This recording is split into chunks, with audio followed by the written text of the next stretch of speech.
So today we're speaking on the topic of redefining your relationship roles. Wow, that's a pretty big subject. Yeah, it's quite heavy, Yeah. but extremely important. Very, very, very important. Hey guys, Hi, welcome. I'm Maradona. I'm Nick. And together we are your relationship coaches. Hope you enjoy our video. Bye. Bye.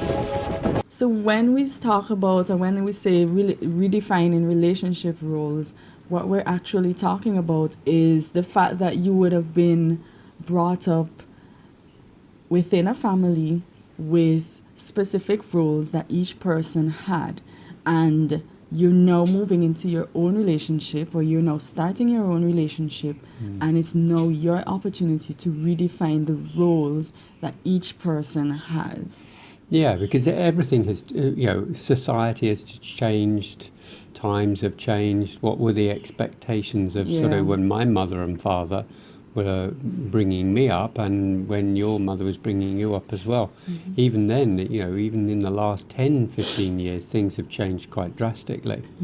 I guess what was perceived as a woman's role Right. or a man's role Right. have completely turned the other way around, haven't they? Yeah. And I want us to just not scratch the surface today, because we can't talk about the fact that women were considered the ones in the kitchen, etc. And while that is true and it has changed, there's also the matter of how disagreements were even handled, which is an even more important aspect. Getting into who would do the house chores is a lot more, on the surface, and usually it's easier to negotiate. But when it comes to things like finances and how, playing fair in an argument, then is when we find couples seem to have more of a sticky situation as to how it should be dealt with. Yeah, that's very true. Whether or not one person is allowed to vent this much, the fact that a partner might say, "Oh, I've never seen my mom and dad argue, so I don't even understand why we argue so much," and not even removing themselves from being the child or the younger person in that situation where they may not have seen it, but a lot of the times the parents would have been dealing with it in such a civil way that they would not have even realized that there were arguments. But even when you say within a civil way, it can also be that it was always behind closed doors and out of children's ears and this kind of thing as well.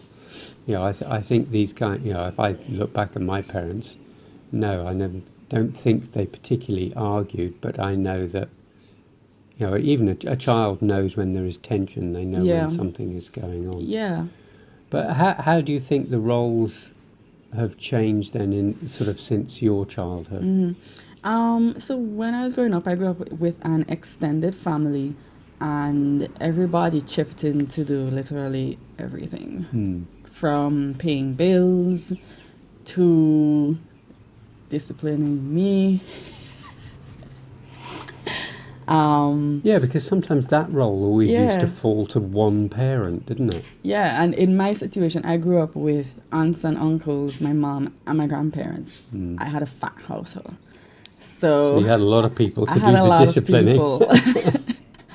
And, it wasn't like, oh, this specific uncle would talk to me, or this specific uncle would, yes, I got lashes, would give me lashes.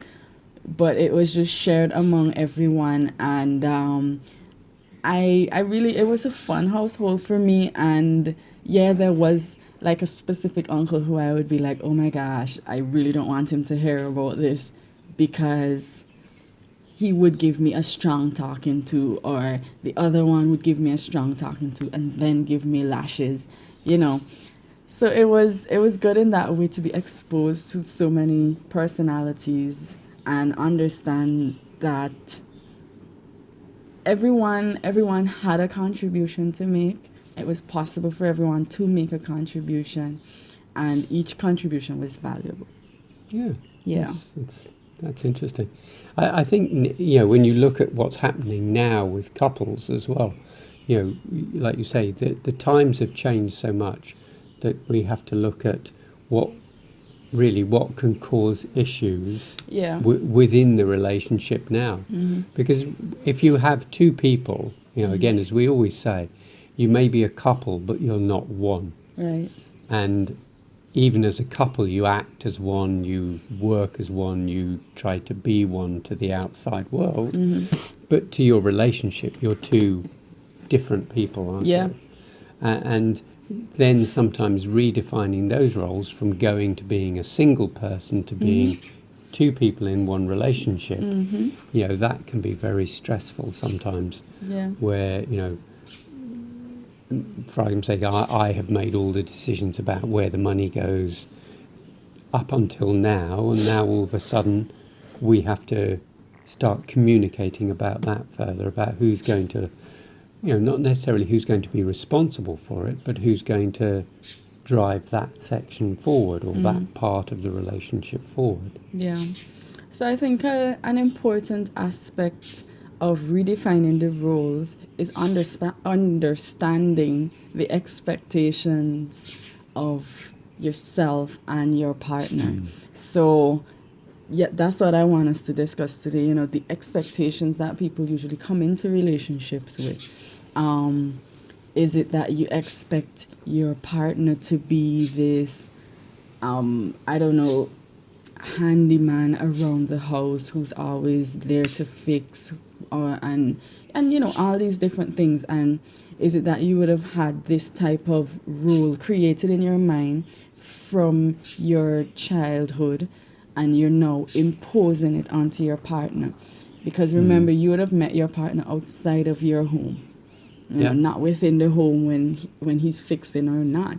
So then you might be putting a substantial amount of pressure on him to do all these things which he'd never had in his life and he'd never been exposed to, and now he feels like, because you keep referring to the fact that he doesn't do it, he's probably feeling inadequate. So that's the aspect I want to go into. Okay. You know? Yeah. So yeah, it's just a matter of having the conversations too with your partner about what you expect and what had happened, and understanding your partner's strengths out of that. Yeah, I think that's a very good, valid point. Is that, like you say, understanding the strengths and that. You know, you chose like the DIY side or something like that. You know, some people do have very high practical skills, and some people have very high analytical skills. Yeah. You know, and are more suited to other things within the relationship like that. And you know, who's to say that all the handyman work has to be done by him? Right. Yeah. Yeah. You know, it can, but you're very right about what you're saying there. The expectations, it becomes that discussion. It's all about the communication of what your expectations are, what his expectations are, or his and hers, and then really getting to the balance of understanding what each of you are going to undertake in the role. Yeah.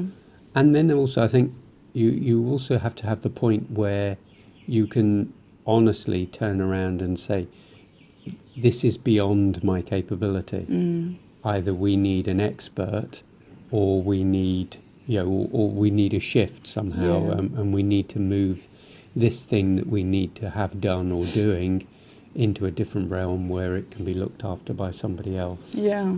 And I think a huge aspect is also knowing that it's okay to change the rules. That's a big thing. Yeah. It's actually an amazing opportunity that you have to now change the rules. Yeah. You don't have to be a woman who cooks every day. You don't have to be that person. Like, there is nothing set in stone saying you have to be this person who's constantly cleaning the house. You don't have to be, you know, if you choose not to have children, you should have the opportunity to talk to your partner and say, I don't think I want to have children, and you can talk about, you know, his expectations as opposed to yours. Removing the judgment from your relationship is really what gives it value. It gives it a high amount of value and allows you to have this space where you could communicate quite openly. Yeah, and like you say, it gives you that opportunity to communicate a lot more openly, a lot more honestly about what you want, what each of you wants. You know, every video that we make, we always come back to the same thing. You know, the three most important things are communicate, communicate, and communicate. Yeah.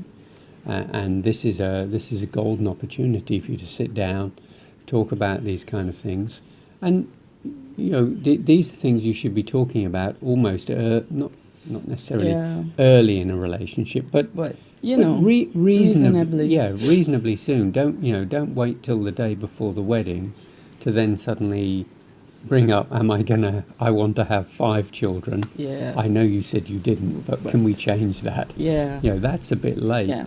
You know, and will cause issues. Yeah. So we're pretty pleased we have done this video because it was quite important from the perspective that we had some clients who were going through a similar situation. I would like to reach out to persons who are watching this video right now. Please do book a consultation if you feel as though you would like to talk to us on the topic of your relationship. We do couples coaching, which we have under the name Love Thyself. And we encourage you to reach out to us. Thank you again for watching. Yep. And if you enjoyed the video, please hit the subscribe button, the like button. The subscribe button, sorry. Yeah, I'll put it there. Okay, put it up there. Okay. The subscribe button and the like button is somewhere going to be down here. And if you want to have a look at any of our other videos, you'll see them on here as well. Yeah. Thank you very much for joining us. It's been great talking to you, and we will see you next time. Bye. Bye.